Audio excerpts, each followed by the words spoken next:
inbreeding dengan outbreeding. Okay. Jadi untuk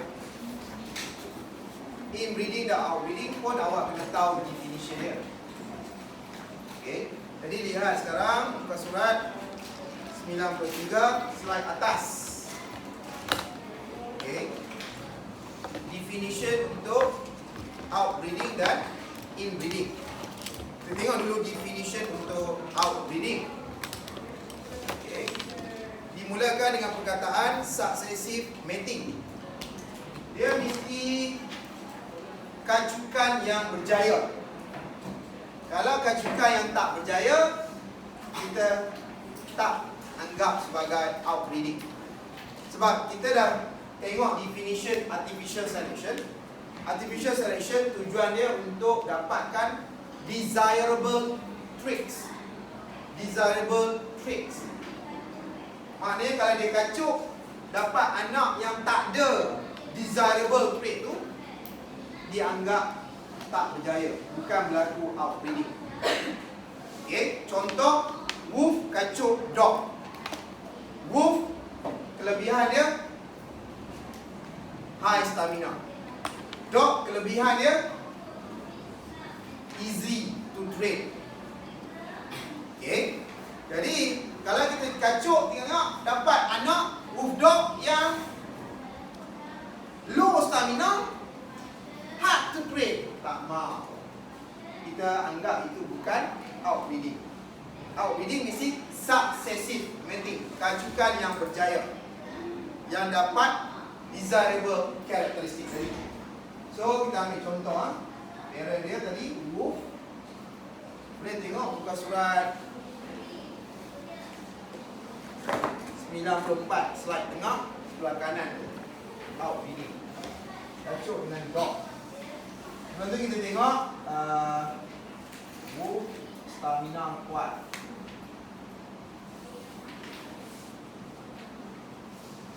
S kecil, stamina low. Okay. Kemudian E besar, easy to train. E kecil, hard to train. So wolf ni apa dia punya genotype dia? Sebab dia high stamina, S besar, dash, tapi hard to train. E kecil, E kecil. Dog dia low stamina, S kecil, tapi easy to train, E besar, dash. Dash kat situ boleh isi sama ada allele dominant atau allele recessive. Okay. Jadi kelebihan wolf sekarang dia high stamina. Kelebihan dog dia easy to train.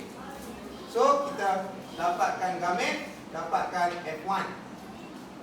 Okay. Jadi ada kemungkinan dapat anak dia kita panggil hybrid. Okay. Dapat anak yang tak ada ciri yang kita nak. Ada kemungkinan tak dapat anak yang tak ada ciri yang kita nak? Ada kemungkinan. Okay. Jadi itu dianggap bukan outbreeding. Outbreeding mesti mating kacukan. Okay. Mating ni yang kita buat ni, mating ni mesti berjaya, successive mating. Okay. Jadi apa yang berlaku kat sini? Baca lagi definition dia balik. Successive mating between closely related individual.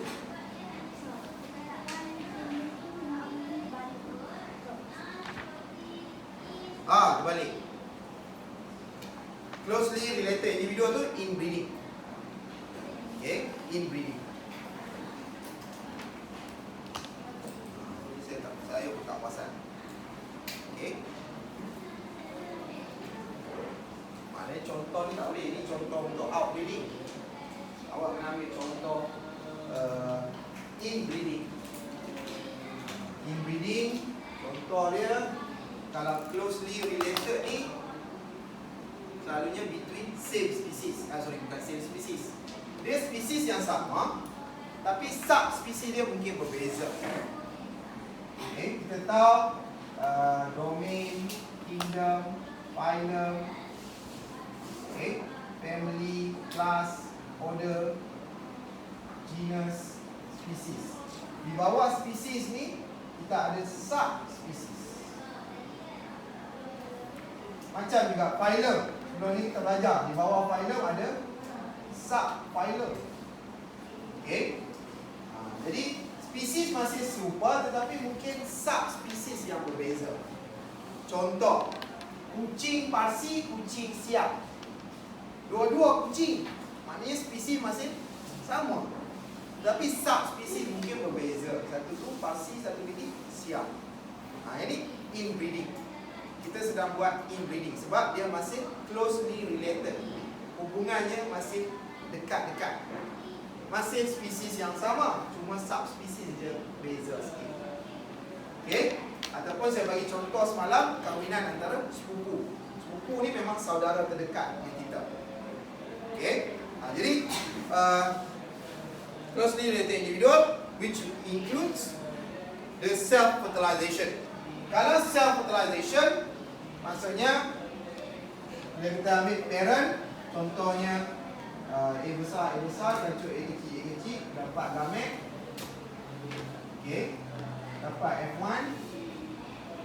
Dan bila kita buat self-fertilization, ini juga dipanggil kita sedang buat inbreeding.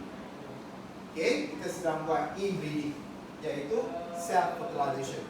Katalah kita dapat F2, dan bila F2 kita buat self-fertilization juga.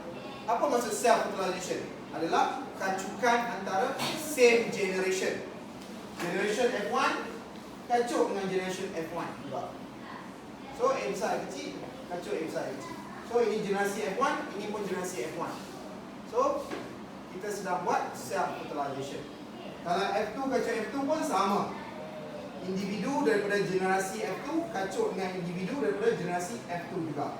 Kita sedang buat self-fertilization. So self-fertilization juga dianggap sebagai inbreeding. Kita sedang buat inbreeding. Sebab apa? Closely related. Closely related individual. Okay? Apa kekurangan ataupun apa kelemahan inbreeding? Dia akan show less variation. Okay? Show less variation. Kenapa dia kata show less variation? Contoh, kalau kahwinan antara sesama Chinese saja, anak pun dapat ciri genetiknya sama saja dengan parent. Parent mata sepek, anak pun mata sepek. Parent kulit cerah, anak pun kulit cerah juga. Tak ada variation lain dah. Asyik variation tu saja. Less variation, kurang. Kepelbagaian dia tu kurang. Kepelbagaian genetik dia tu kurang. Tapi kalau outbreeding ni, outbreeding, wolf stamina high. Kan? Semua populasi wolf stamina high. Dog easy to train. Tetapi bila wolf dog dapat hybrid nanti, sudah ada variation baru, sudah ada gene baru, iaitu high stamina pun ada, easy to train pun ada juga. Maknanya ada kepelbagaian baru sekarang. Contohnya kalau Chinese kacuk India, variation baru. Anak dia nanti dapat variation baru. Kan? Mata bulat, kulit cerah. Okay? Ada variation baru. More variation akan berlaku bila kita buat outbreeding. Sebab tu dalam Islam contohnya, dia galakkan kahwinan campur. Dia galakkan kahwinan campur. Okay? Nah, tengok pula outbreeding. Successive mating between unrelated or distantly related. Distant maksudnya jauh. Hubungan yang agak jauh. Ataupun yang tak ada hubungan langsung. Contohnya ni, macam wolf dengan dog ni. Memang tak ada hubungan langsung. Spesies lain, spesies lain. Two different species. Outbreeding ni dia boleh jadi two different species, ataupun outbreeding juga boleh jadi same species tetapi distantly related. Dia ada dua kemungkinan outbreeding ni. Okay, cuba kita tengok definition outbreeding. Muka surat 94. Slide tengah sebelah kiri. Apa definition outbreeding? Selective mating between unrelated individual dalam kurungan different species or distantly related individual dalam kurungan same species. Boleh jadi. Jangan duk ingat outbreeding ni two different species saja. Tak. Dia boleh jadi spesies yang sama tetapi hubungan yang agak jauh. Contoh, spesies sama hubungan jauh. Kuda. Pernah tengok kuda? Kan? Oh, pernah tengok satu lagi kuda tetapi kecil saja. Pernah tengok? Kuda kecil. Wah, orang panggil kuda satu je. Tak pernah tinggi. Satu je. Kuda. Poni ke? Poni ni anak kuda kan? Kecil je kuda tu. Pernah tengok? Kau awak tak pernah tengok? Kesian awak kan? Okay? Ni spesies baru. Spesies memang jauh daripada kuda tadi. Tapi dua-dua spesies kuda. Tapi kalau distantly related. Jauh. Hubungan ni jauh. Yang ni kuda kecil je. Pendek kan? Ni bawah pada lutut. Saiz dia. Tapi kuda yang kita tahu ini tinggi. Tapi dua-dua spesies kuda, same species. Tapi dia punya distance dia tu, hubungan dia tu memang jauh. Contoh yang lain, apa contoh? Kuda dengan kuda belang. Jauh tu. Kuda lain, kuda belang lain. Tapi dua-dua kuda. Ini distance. Jauh. Distantly related. Jadi bila kita buat kacukan, kita panggil outbreeding juga. Okay, walaupun dia same species. Okay. Terusnya, baca lagi. Bawah dia pula, what is inbreeding? Selective reproduction between closely related organism. Kenapa buat inbreeding? To propagate particularly desirable characteristic. Propagate maksudnya kita nak perbanyakkan. Kita nak desirable characteristic. Karakteristik yang kita nak je. Contohnya bulu gebu. Itu tujuan kita buat inbreeding. Bulu gebu, mata biru. Katalah kucing Parsi ada bulu gebu. Kucing Siam mata biru. Bila kita kacuk, dapat anak yang bulu gebu bermata biru. Jadi kita nak propagate, kita nak perbanyakkan, nak biarkan dia supaya dapat anak yang bulu gebu bermata biru tadi. Itu tujuan dia kita buat inbreeding. Okay? So dia bagi contoh kan, ada kucing tu mata biru kan dalam gambar tu. Alright. How? Mating between offspring produced by the same parent. Okay. Ini soal 93 kita sekarang. Common in the breeding of show animal. Show animal ni haiwan-haiwan untuk pameran, untuk pertunjukan, untuk pertandingan. Itu show animal. Contohnya pertandingan kucing tercantik. Jadi nak dapat kucing cantik macam mana? Buatlah inbreeding. Kita kacukkan kucing Parsi dengan kucing Siam. Dapat anak dia. Kita tak panggil anak dia hybrid kan? Sebab hybrid ni hanya boleh dipanggil untuk anak yang berasal daripada parent different species.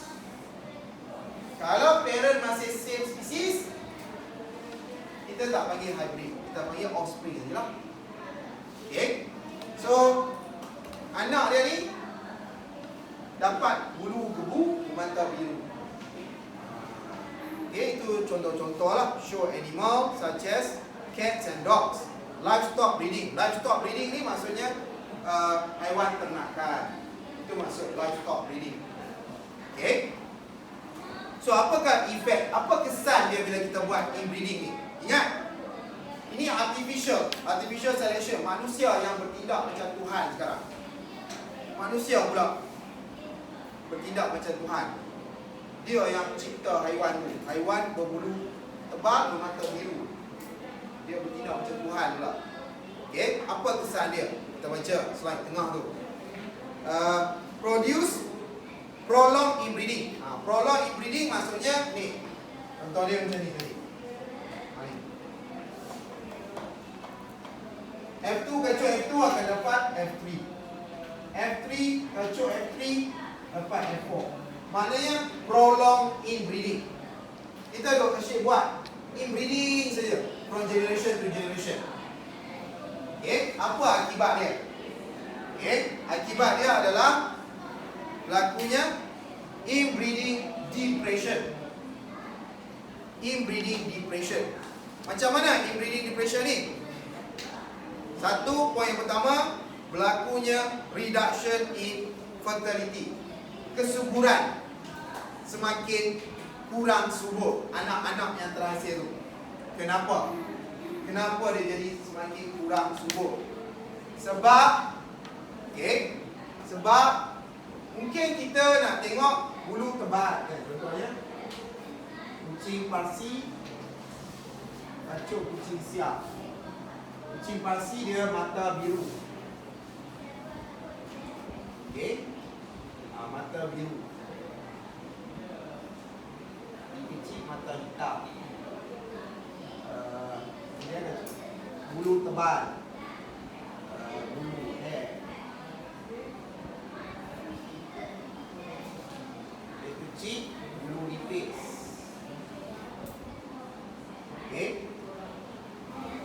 Kucing Parsi ni dia apa? Bulu tebal, mata hitam. Kucing Siam mata biru, bulu nipis.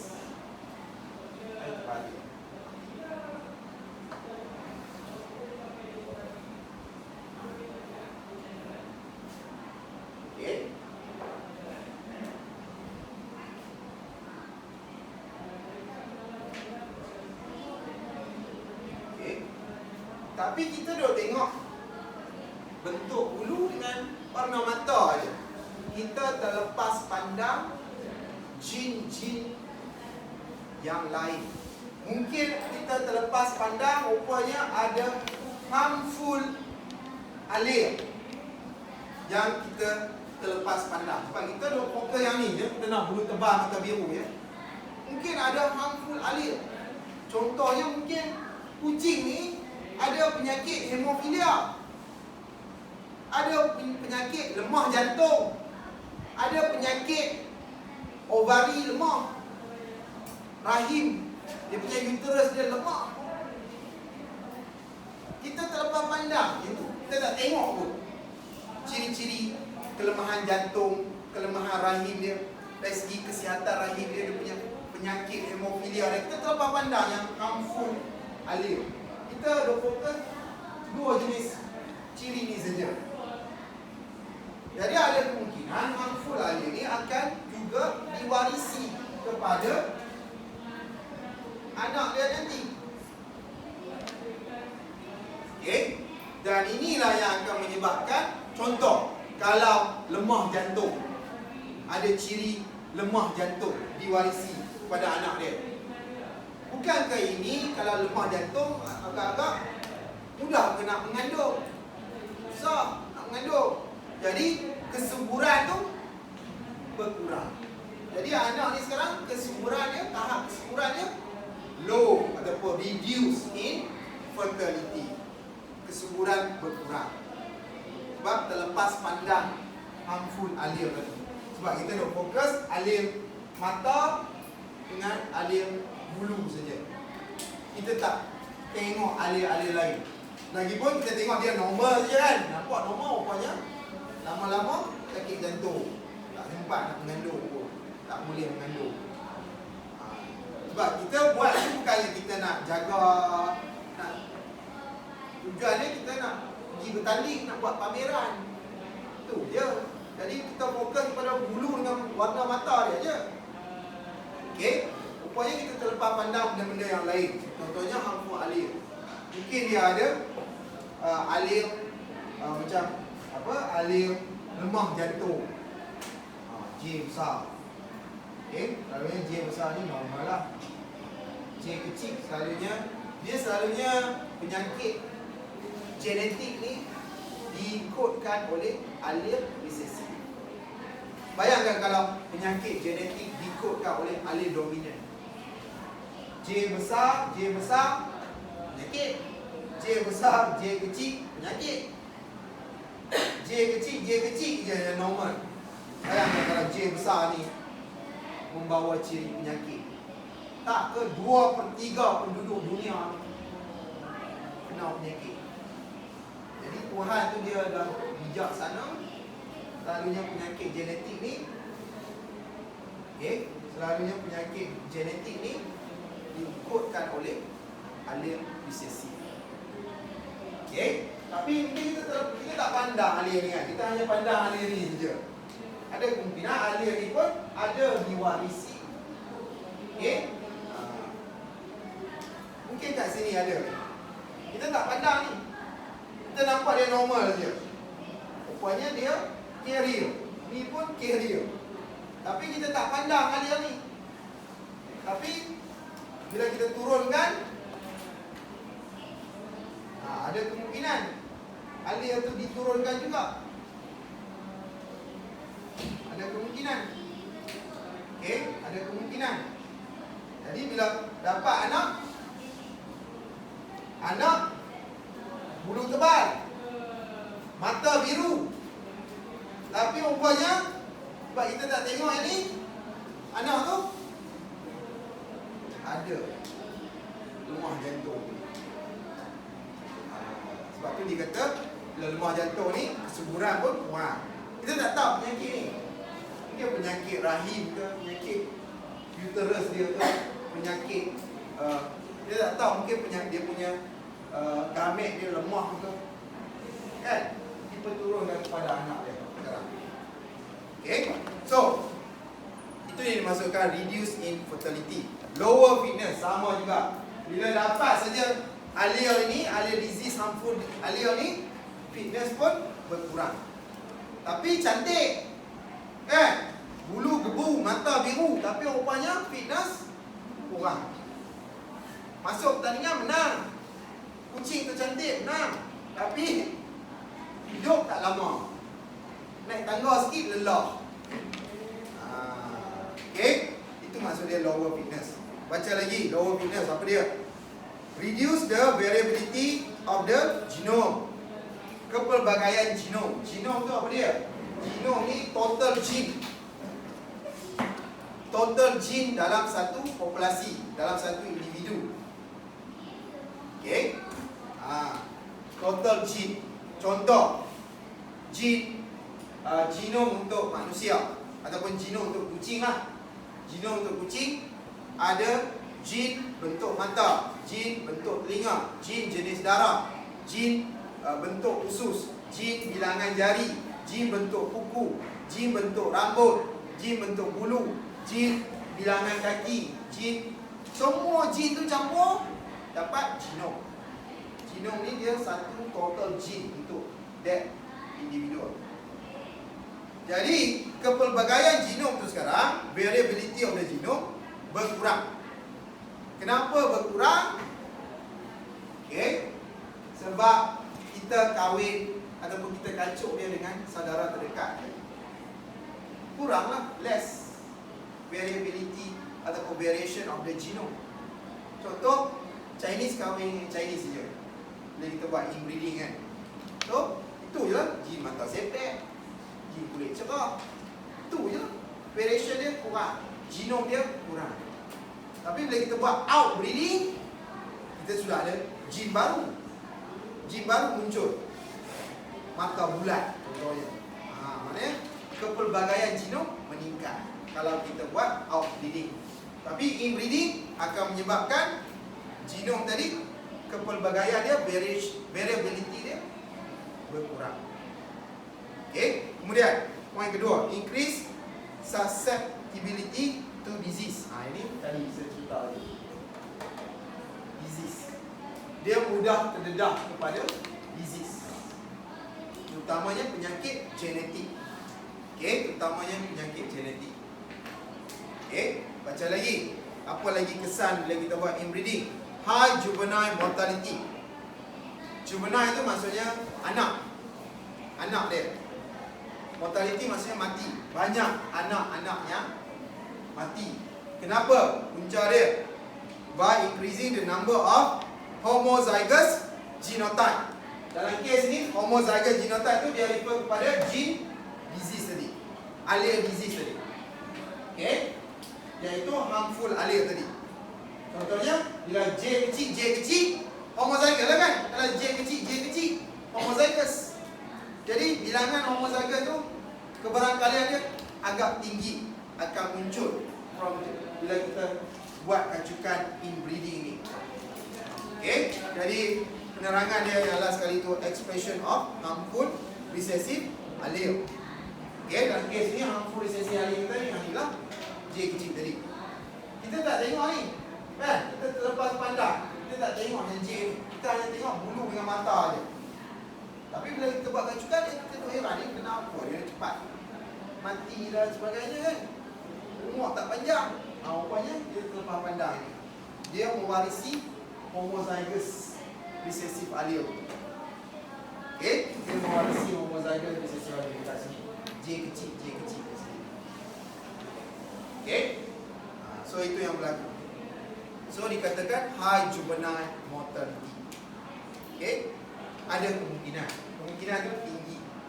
Sebab tu dalam Islam tak galakkan perkahwinan dengan saudara terdekat, sepupu.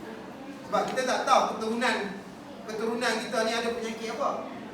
Mak, ayah nampak normal. Adik, datuk, nenek pun nampak normal. Kita tak tahu normal itu mungkin carrier. Kan? Kita pun rasa normal. Tapi bila kita kahwin dengan sepupu kita tengok dapat anak yang ada penyakit genetik. Okey. Jadi kat situ nampaklah. Selalunya dalam keturunan kita, okey, keturunan awak lah. Awak pun ada keturunan awak kan, datuk, nenek, moyang. Mungkin ada penyakit tu. Tapi dia jarang-jarang muncul. Mungkin mak bapak awak tak pernah cerita ke awak. Kan? Penyakit keturunan. Contohnya kerabat diraja Eropah. Okay, mereka kahwin sama mereka je, sama kerabat diraja je. Kerabat diraja Eropah. Tapi rupanya mereka mewarisi penyakit hemofilia. Hemofilia ni memang popular di kalangan kerabat diraja Eropah. Sebab mereka kahwin dengan kerabat mereka je. Kau tak kahwin dengan orang luar, orang biasa. Jadi kebarangkalian untuk muncul homozygous hemofilia tu, age kecil lah. Kalau hemofilia ni age besar normal, age kecil yang dapat hemofilia tu, so memang tinggi lah. Okay, wujudnya homozygous individual. Okay, tapi kalau kita kahwin, katalah kerabat diraja ataupun puteri raja tu, mungkin dia carrier tapi dia nak rasa normal lah kan. Carrier ni orang yang normal. Dia bawa, katalah puteri raja tu, dia nampak normal tapi dia carrier. Dan dia pilih orang biasa yang keturunan dia tak ada langsung penyakit hemofilia. Jadi kalau dia kahwin, dapat anak penyakit hemofilia? Tak dapat. Kan? Tak dapat. Tapi kalau dia ambil, katalah puteri raja ni berkenan dekat sepupu dia, putera raja juga. Jadi puteri. Putera tu nampak normal je, handsome, duit banyak, tak tahu berlambak. Tapi rupanya normal yang carrier. Sebab kebarangkalian carrier di kalangan kerabat je memang tinggi.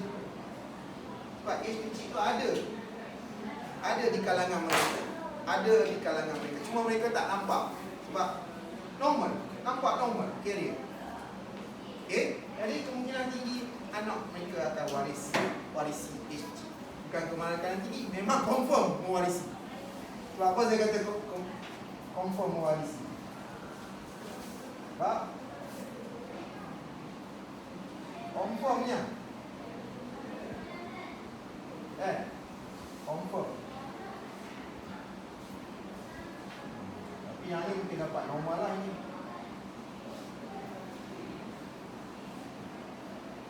Tapi tinggilah kebarangkalian mewarisi allele resesif 3 orang confirm.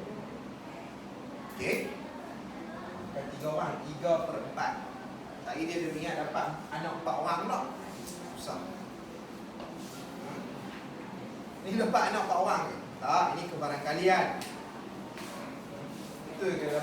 Kahwin dapat anak 4 orang je. Habis tu tak boleh dapat 5 orang anak lah. Tak, ini kebarangkalian. Kebarangkalian untuk mewarisi allele resesif itu tinggi bila kahwin dengan saudara terdekat. Okey? Kalau kita kahwin dengan orang lain, orang yang tak ada orang kata pewarisan hemofilia tu, normal saja daripada dulu. Kalau dia kahwin dengan orang yang normal, besar, terus kuranglah sikit kebarangkalian anak nak mewarisi kecil. Sebab tu tak digalakkan perkahwinan dengan saudara terdekat.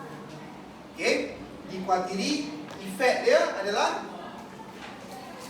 expression of harmful recessive allele. Sebab tu tak digalakkan. Okey, alright. Teruskan. Kita tengok dengan lebih detail outbreeding ke surat berikutnya. So tadi kita dah baca definition dia, outbreeding. So if this involve 2 different species, the offspring are known as hybrid, which are sterile. Tadi saya dah kata hybrid ni hanya boleh dipanggil bila kacukan antara 2 different species. Itu kalau outbreeding. Okey. Dan hybrid ni selalunya sterile. Kenapa dia sterile?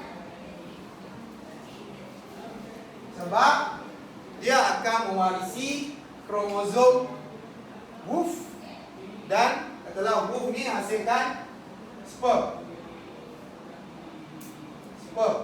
Dalam sperm tu of course ada apa? Kromosom lah. Okey. Dog pun ovum. Maknanya ni bapa, ni ibu dia. Pun ada kromosom dalam ovum. So bila sperm fertilize ovum,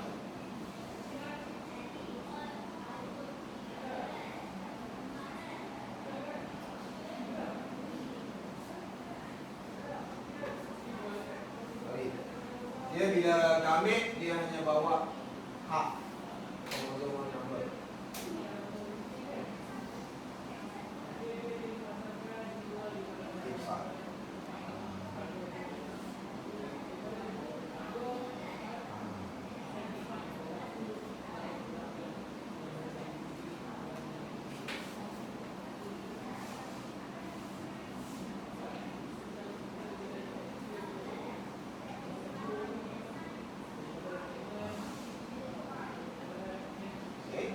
Ada kromosom yang homolog. Yang ni ada homolog dengan ni. Tak homolog. Ini dengan ini. Tak, yang ni panjang sikit ekor dia. Yang ni sama panjang atas bawah ekor dia. Ada yang homolog.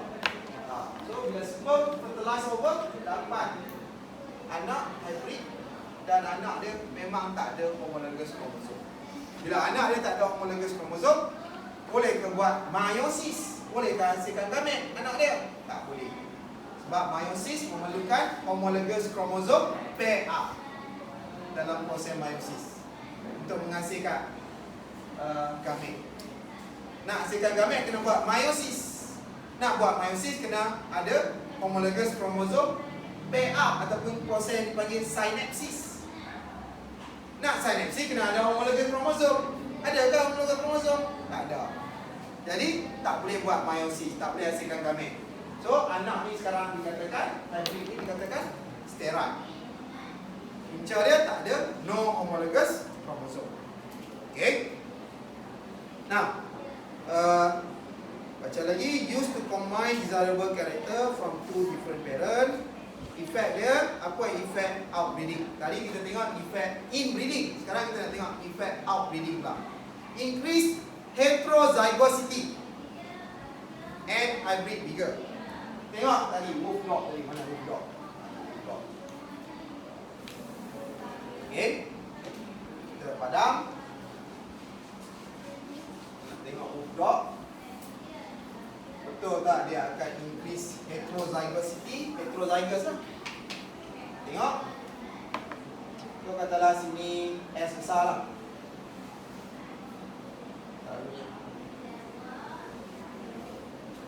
Dapatkan gamit.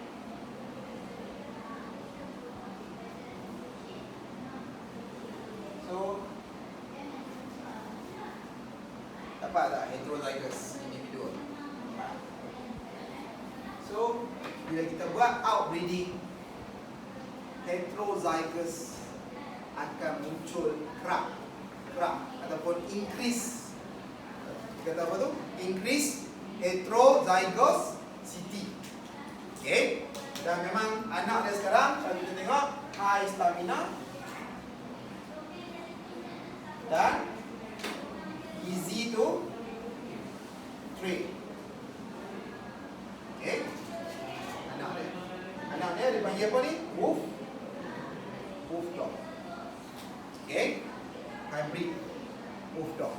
Now, hybrid vigor pula. Apa dia? Vigor. Vigor maksudnya ataupun digelar juga heterosis. Nama lain untuk hybrid vigor. Heterosis. Apa itu heterosis? Baca notes kat bawah tu, note kecil tu. Hybrid vigor ataupun heterosis show characteristic superior to either the parent. Maknanya sekarang wolf dog ni, hybrid wolf dog ni, adakah dia superior berbanding bapak dia, wolf? Ya. Superior dari segi apa? Bapak dia high stamina, tapi hard to train.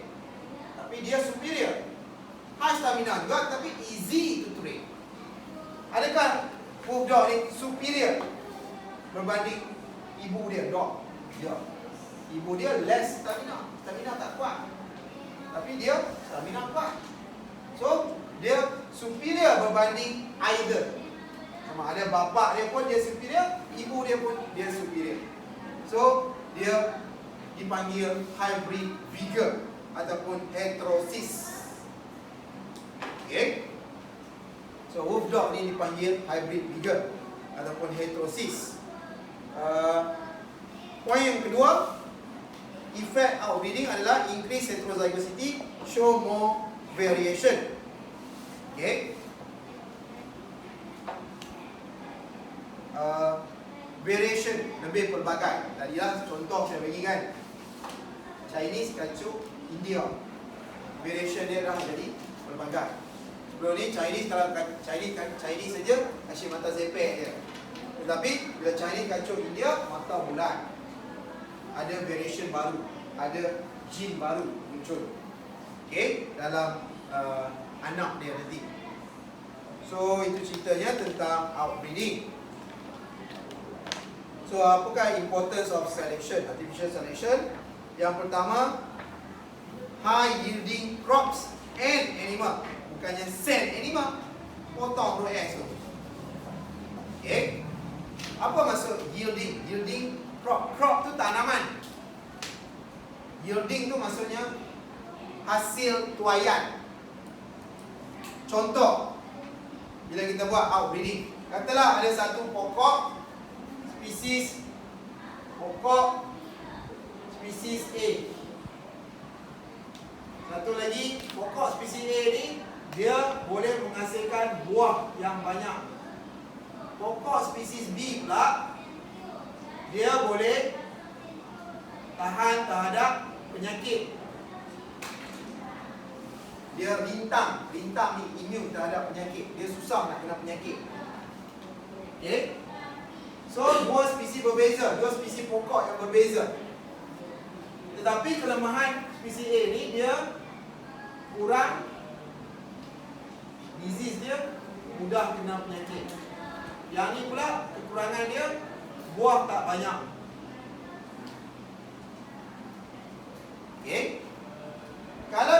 hanya biarkan spesies A saja, kita biarkan. Dapat tak hasil tuaian yang banyak? Dapat ke tak hasil tuaian yang banyak? Buah banyak, tapi disease mudah kena serang penyakit. Dapat tak hasil tuaian yang banyak dalam spesies A ni kita biarkan sama mereka aja? Tak. Sebab banyak yang mati, mudah kena penyakit. Kalau spesies B, kita biarkan sama spesies B je. Dapat tak hasil tuaian yang banyak? Tak juga, walaupun dia tahan penyakit, tetapi buah dia sikit. Jadi sekarang kita nak ciri-ciri buah banyak, tahan penyakit. Jadi kita buat outbreeding tanaman ni sekarang. So, kita kacaukan dua spesies ni. So, nanti kita akan dapat anak yang dipanggil hybrid.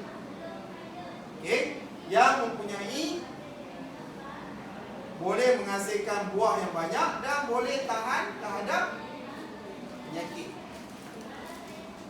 Kerintangan yang tinggi terhadap penyakit. Okay.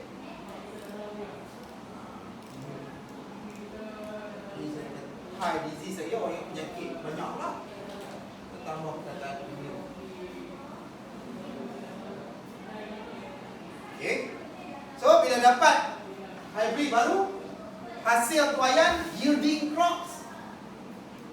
Hasil tuaian tanaman high telur. Yielding crops. Yielding tu hasil tuaian. Crop hasil tanaman. So yielding crop high telur sekarang. High.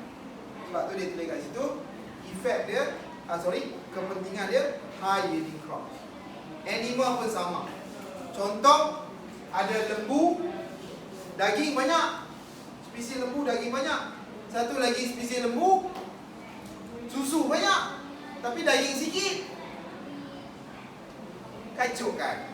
Buat outbreeding, dapat anak baru, hybrid. Dia tak boleh hybrid. Kenapa saya tak boleh panggil dia hybrid? Sebab lembu dengan lembu, kita tak boleh panggil dia hybrid. Hybrid ni mesti two different species baru boleh panggil hybrid. Tapi lagi confused Tadi saya kata outbreeding mesti two different species. Kenapa saya bagi contoh lembu dengan lembu? Awak lupa, outbreeding juga boleh same species, tapi syarat dia mesti distantly related. So tak ada masalah kalau saya nak bagi lembu dengan lembu pun. Jadi lembu yang distantly related. Contohnya lembu New Zealand dengan lembu Malaysia. Lembu New Zealand macam mana rupa dia? Dia ada macam tompok-tompok hitam putih kat badan dia. Lembu Malaysia pokok semua. Memang distantly related. Kita kacau kan? Contoh kan? Maknanya still dianggap outbreeding walaupun same species. Right? So juga meningkatkan yielding untuk animal. Hasil tuaian haiwan pun dapat dengan banyak. Maknanya dapat anak yang daging banyak, susu pun banyak. Okay, yielding animal pun dapat hasil yang banyak. High yielding animals. Okay, so contoh dia bagi situ, cow with more meat and milk. Banyaklah tu. Hen tu ayam. Plants, tumbuhan. Disease resistant crops can be developed. Tu satu lagi faedah. Okay, dan yang terakhir, more exotic cats. Okay, more exotic cat or dogs in pet industry. Kita boleh nampak kucing-kucing yang kita tak pernah nampak, kan? Exotic. Exotic ni maknanya jarang-jarang kita nampak ataupun lihat. Maknanya ini semua hasil kacukan outbreeding. Bila kita buat outbreeding, kucing nampak mata je, yang lain semua bulu, kaki tak nampak, kan? Kucing yang macam tu, kucing nampak mata je, yang lain semua bulu. Hidung, mulut semua tak nampak, semua terlindung dengan bulu. Exotic ni tapi tak pernah kita nampak. Okay, ini semua adalah faedah ataupun kepentingan outbreeding. Okay, tujuan dia kenapa kita buat ni? Ni untuk pertunjukan lah ni. Show animal, tunjukkan pameran Itu tujuan dia. Okay, desirable characteristic. Mungkin orang yang buat kacukan ni, dia nak bulu lebat je bagi dia cantik. Dia tak tahu. Okay, alright. So kita dah habis selection. Topik 3 ni dia ada dua, selection dengan speciation. Selection kita dah habis. Kita ingat balik, selection ada dua, natural selection, artificial selection. Natural selection pecah lagi pada 3 jenis, stabilizing, disruptive, directional selection. Artificial selection pula ada 2 jenis, outbreeding, inbreeding. Okay, jadi macam saya kata, dia boleh jadi essay. Contohnya, explain 3 types of natural selection. Jadi awak kena tahu lah poin-poin dia. Dan saya dah bagi tahu pun semalam ada 4 poin dia kan. Tengok apa yang favor, apa yang act against. Itu kalau 3 types of natural selection. Okay, kalau artificial selection sama. Awak kena tahu kelebihan dia ataupun kekurangan setiap satu jenis artificial selection. Inbreeding, apa kelebihan, apa kekurangan dia, apa kepentingan dia, apa kesan dia. Semuanya ada dalam nota tu, dalam bulat tu. Okay, outbreeding, apa kesan dia, apa kelebihan dia, apa kekurangan dia, apa kepentingan dia. Okay, semuanya ada dalam. Dia boleh jadi satu soalan esei. Okay, alright. Habis. Sekarang kita nak tengok sikit lah tentang speciation. Apa maksud speciation? Definition dia. According to Campbell. Kita tak nak tengok ni. According to siapa ni? Biological species concept. Yang ni dalam kuliah nanti. Betul tak? Tengok balik ni akang. Kuliah kan yang bagi tahu biological species concept 3.2. Betul tak? Tulisan yang warna hijau kan? Slide tengah tu. Bukan surat 89. So biological species concept kuliah akan terangkan. Kalau tak sempat pun tengok video kuliah. Okay, kita nak terus kepada modes of speciation. Ada 2 modes, iaitu sympatric dengan allopatric. Tapi sebelum tu kena tahu dulu definition. Duk sebut speciation. Awak jangan tertukar dengan selection. Sebelum ni kita belajar selection, pemilihan. Manusia memilih, nature, mother nature memilih. Okay, sekarang speciation. Kalau mengikut definition daripada Campbell, speciation bermaksud slide 95, slide tengah sebelah kiri, formation of new species from pre-existing species through evolution. Tambah perkataan through evolution. Maknanya spesies baru terbentuk daripada spesies sebelum itu. Maknanya spesies A mengalami evolution menghasilkan spesies B. Spesies B mengalami evolution menghasilkan spesies C. Maknanya new species is formed from pre-existing species through evolution. Okay? Tapi macam saya kata lah, lebih tu spesies dia nak asal-asal tu. Yang asal-asal, yang awal-awal bumi ni terbentuk. Spesies tu tak asal mana-mana pula. Kan? Contohnya ayam dengan telur. Tak apa muncul dulu kat dunia. Kan? Fikir logik lah. Ayam dengan telur. Kalau awak nak kata ayam tu berevolusi daripada burung, okay, tak apa. Kalau awak kata ayam tu adalah hasil evolusi daripada burung, burung tu pula dengan telur dia. Siapa datang dulu kat dunia ni? Mungkin awak kata, oh, burung tu pula berevolusi daripada berasal daripada rama-rama. Kan? last kali yang belum wujud kat dunia ni. Binatang yang belum wujud kat dunia. Dia main pada mana? Oh, akan kata, oh dia asal daripada paramecium. Paramecium tu buat evolusi jadi binatang. Kalau itu paramecium tu berapa asal? Oh, akan kata, oh dia daripada sel. Habis tu sel tu siapa yang cipta? Pasal dari mana sel tu? Takkan dia terjadi dengan sendirinya? Ini yang berlaku perdebatan. Dia orang yang tak ada agama ni, yang tak percaya kat Tuhan ni. Nama dia adalah agnostic. Agnostic people. Dia tak percaya kepada kewujudan Tuhan. Dia hanya percaya teori sains je. Dia tak percaya kat Tuhan. Okay, banyak kat Eropah sana. Dia tak percaya kat Tuhan. Okay, dia keluar daripada agama dia. Dia tak percaya. Okay. Kalau kita yang ada agama ni senang. Tuhan yang cipta. Okay. Sebab Tuhan tu dia berkuasa. Maha berkuasa. Dia yang cipta. Okay.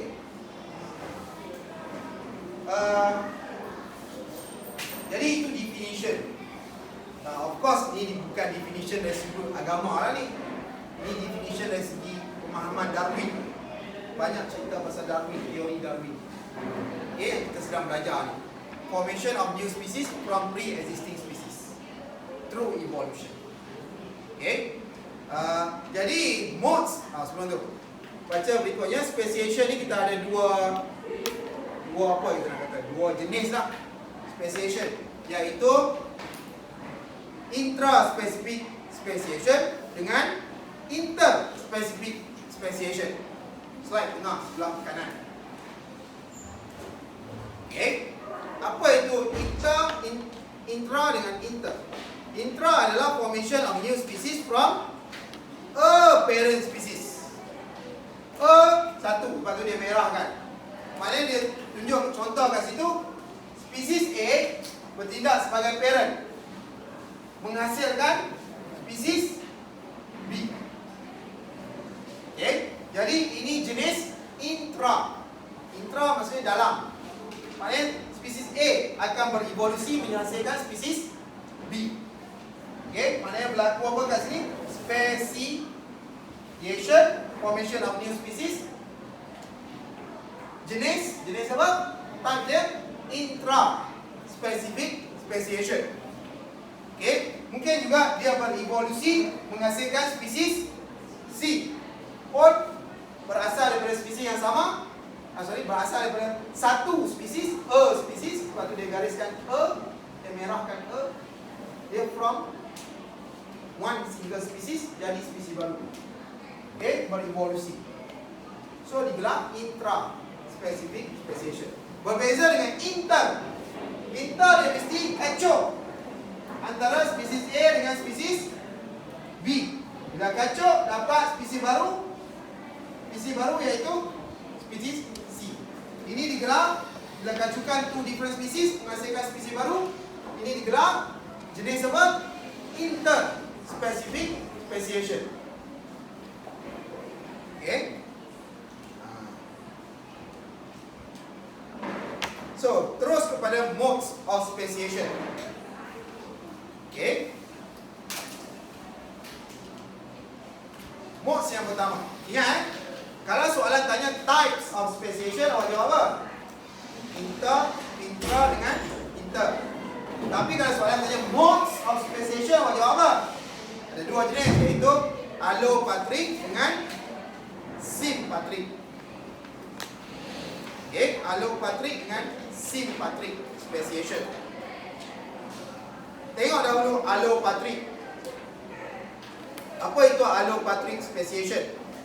Ingat, kita sekarang nak bincang macam mana spesies baru boleh terbentuk. So, modes yang pertama dipanggil allopatric speciation. So, definition dia, formation of new species that occur in population that are gariskan geographically isolated from one another. Dia terpisah dari segi faktor geografi. Contoh faktor geografi, sungai, gunung ganang. Itu geografi. Okay? Geographically isolated. Isolated bermaksud terpisah. Itu maksud isolated. Terpisah dari segi sudut geografi. Boleh tengok gambar. Gambar dalam slide yang sama, ada pokok berwarna hijau dalam gambar tu. Apa jadi lepas tu? Ada sungai terbentuk kat tengah-tengah. Jadi sungai ini adalah geografi, faktor geografi. Dan sungai ini telah memisahkan pokok-pokok hijau tadi sebelah kiri dengan sebelah kanan. Maknanya pokok ni daripada satu spesies dah terpisah jadi masih lagi. Dia patut gambar dia macam ni. Pokok tu terpisah dulu. Ada sungai. Bila terpisah, baru anak panah berikutnya. Lama kelamaan apa jadi? Ada spesies baru terbentuk. Itu patut gambar dia. Ini terus dia selang. Daripada pokok hijau terus dapat spesies baru. Tak logik lah. Dia kena terpisah dulu. Bila terpisah tu masih lagi same spesies ni. Masih lagi same spesies. Hijau dengan hijau. Tapi lama kelamaan individu yang terpisah tadi, salah satu kumpulan tu berevolusi menjadi spesies baru. Okey, macam saya terangkan dalam dewan kuliah itulah. Ada sungai terbentuk kat tengah-tengah. Asalnya spesies baru. Ni awal ni semua pokok. Pokok hijau tu apa? Hijau tu. Ada sungai terbentuk. Ni sungai terbentuk ni awak ingat 2-3 tahun. Proses speciation ni, formation of new species ni makan masa berjuta-juta tahun. So katalah ada sungai terbentuk selepas beratus-ratus tahun. Masih lagi dua kumpulan spesies yang sama. Masih lagi sini pokok conifer, sini pun pokok conifer. Tapi macam saya kata, bila dia terpisah macam tu, mereka dah tak boleh saling membiak antara satu sama lain sebab sungai itu luas. So dia nak hantar dia punya pollen grain, dia bunga dia tu tak sampai. So maka mereka hanya membiak sama mereka saja kat sini. Sini pun membiak sama mereka. Tapi kebetulan mungkin sebelah sini ada faktor-faktor yang sebelum ini memberi kesan yang sangat ketara sekarang. Contohnya mungkin faktor cahaya, okay, faktor kelembapan, faktor suhu. Okay, mungkin dah berubah kat sini. Okay, bukan berubah, dia mungkin dulu ada benda tu.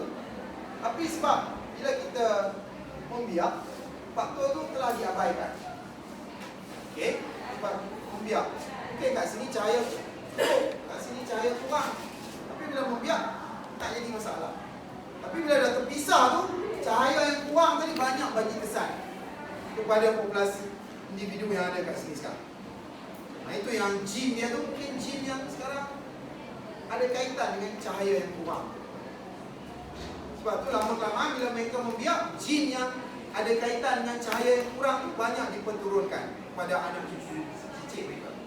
Dan last kali anak cucu cicit tu mempunyai gene cahaya kurang tadi. Kesan daripada cahaya kurang tadi. So lama-kelamaan selepas berjuta-juta tahun ada populasi spesies baru terhasil kat sini. Itu dipanggil allopatric speciation. Pembentukan spesies baru disebabkan oleh pemisahan geografi. Ada tempat. Nah, soalan saya sekarang. Daripada gambar tersebut, buka surat 95 tu, slide bawah sebelah kanan, sebelah kiri tu. Modes of speciation adalah allopatric speciation. Sebab ada faktor geografi, iaitu sungai yang memisahkan mereka. Kalau soalan tanya, types of speciation. Awak nak jawab apa? Types of speciation. Tu, gambar pokok tu. Awak nak jawab apa? Intra ke inter? Ha? Intra. Sebab apa? Dia pembentukan spesies baru tu berasal daripada one single species, iaitu pokok hijau. One single species. So type of speciation adalah intra-specific speciation. Okay, mana yang ni lah. Spesies A yang pokok hijau tu dapat spesies baru. Okay, jadi dia sejenis intra. Okay, intra-specific speciation. Okay, jadi kena tahu beza modes dengan types. Kena tahu beza. Okay, dan dekat sebelah lebih apa? Kita stop kat sini, nanti kita sambung.